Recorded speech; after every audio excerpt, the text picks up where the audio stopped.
नमस्ते, कैसे हैं आप सब? बातें विशेष में आपका स्वागत है।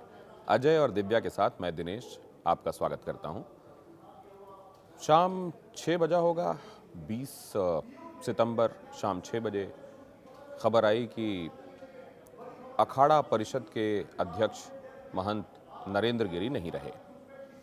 कुछ देर बाद खबर आई कि रहस्यमय परिस्थितियों में उनका शव मिला। फिर खबर आई कि उनका शव फंदे से लटका हुआ मिला। उसके बाद जब धीरे धीरे परतें खुलती गईं तो पता ये चला कि उनके शव के पास से एक सुसाइड नोट मिला है। खबरें और जब आती गईं तो ये पता चला कि असल में तो महंत नरेंद्र गिरी को लिखना आता ही नहीं था। अखिल भारतीय संत समिति के राष्ट्रीय महामंत्री जितेंद्रानंद ने ये दावा किया कि वो तो लिखना जानते ही नहीं थे, तो वो अपनी आत्महत्या के समय उससे पहले कैसे लिख सकते थे कि उनकी आत्महत्या का कारण क्या है। लेकिन इस बात को उनके साथ रहने वाले साए के साथ हमेशा साथ रहने वाले निर्भय दुबे ने नकारा। निर्भय दुबे का ये कहना है कि नरेंद्र गिरी बेशक फ्लुएंसी में और जल्दी जल्दी सुलेख में लिखना नहीं जानते हों, लेकिन वो लिख लेते थे, इतना लिख लेते थे कि अपने आप को अभिव्यक्त कर सकें। बोल्ड लेटर्स में लिखते थे, बड़े बड़े अक्षरों में लिखते थे। थोड़ा सा उनकी राइटिंग में इनकॉन्ग्रुइटी थी, मतलब एक उसमें बढ़िया तालमेल सुलेख की शक्ल में आपको नहीं दिखाई देगा, लेकिन वो इतना लिख लेते थे कि वो अपने आप को व्यक्त कर सकें।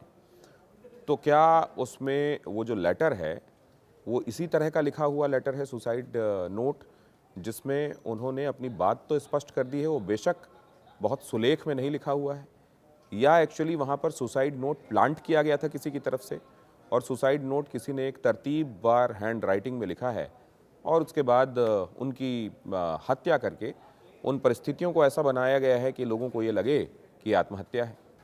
क्योंकि निर्भय दुबे ने एक सवाल ये भी उठाया कि 2 दिन पहले अगर कोई एक बड़ी इमारत वो दान के रूप में स्वीकार करें और जिनके बारे में लोग ये जानते हों कि अपनी बात को मजबूती के साथ वो रखते हैं, जब कभी जो कुछ भी उनको कन्विंसिंग लगा उन्होंने जीवन में किया और खम ठोक के किया, मतलब उनके व्यक्तित्व का हिस्सा पलायनवादी नहीं था।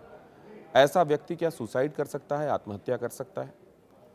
या कई बार किसी एक मजबूत आदमी की ज़िंदगी में कुछ लम्हे ऐसे आते हैं जब वो बेहद कमज़ोर हो जाता है और इस तरह का कोई कदम उठा सकता है। क्योंकि जिन्होंने ज़िंदगी में आत्महत्या की है, अगर उन लोगों की ज़िंदगियों को देखें तो कई उनमें से ऐसे हैं जो उसके अलावा, उस एक कमज़ोर लम्हे के अलावा पूरी ज़िंदगी बहुत मजबूत रहे हैं। क्या महंत नरेंद्र गिरी भी इसी तरीके के एक कमज़ोर लम्हे का शिकार हो गए? उनको आपने सामने आने वाले दिनों में कोई आसन्न बड़ा संकट दिखाई दे रहा था? क्या उनको बहुत दिनों से कोई ब्लैकमेल कर रहा था? क्या उनकी ज़िंदगी के कुछ राज ऐसे थे जो किसी के पास थे और उसकी एवज़ में उनसे वो कई काम ऐसे करवा रहा था जिसके लिए उनकी अंतरात्मा गवाही नहीं देती थी? ये तमाम सवालात हैं और इन सवालातों के इर्द-गिर्द ये पूरा रहस्य, इसकी परतें आने वाले दिनों में ज़ाहिर है, क्योंकि उत्तर प्रदेश पुलिस ने ये साफ़ किया है, एडीजी लॉ एंड ऑर्डर ने स्पष्ट कर दिया है कि हम बहुत जल्द इस मामले का खुलासा कर देंगे। मामला हाई प्रोफाइल है। उत्तर प्रदेश के सीएम से लेकर सभी लोग जो सरकार में हैं, अगर आप बात कीजिए तो यही कह रहे हैं कि बहुत जल्द इस मामले में दूध का दूध और पानी का पानी हो जाएगा। लेकिन ये सवाल अपनी जगह पर कायम रहेंगे। ज़ाहिर है इन कड़ियों को धीरे धीरे जोड़ा जा रहा है, पूरी तस्वीर बहुत जल्द सामने रखी जाएगी।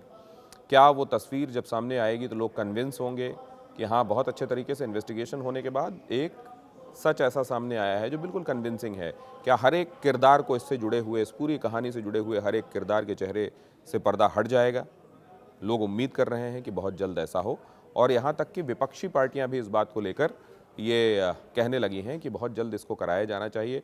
समाजवादी पार्टी के नेता अखिलेश यादव पहुँचे प्रयागराज और उन्होंने भी ये कहा कि एक रिटायर्ड जज हाईकोर्ट के हों, उनके ज़िम्मे ये जिम्मेदारी, उनके ज़िम्मे इसका काम होना चाहिए। लेकिन उत्तर प्रदेश सरकार अपने तरीके से अपने स्तर पर इस काम को आगे बढ़ा रही है। उम्मीद यही कि बहुत जल्द सच सामने आएगा और इस सच के सामने आने के बाद एज अ सिस्टम हम सबक भी लेंगे। बातें विशेष में आज के लिए इतना ही।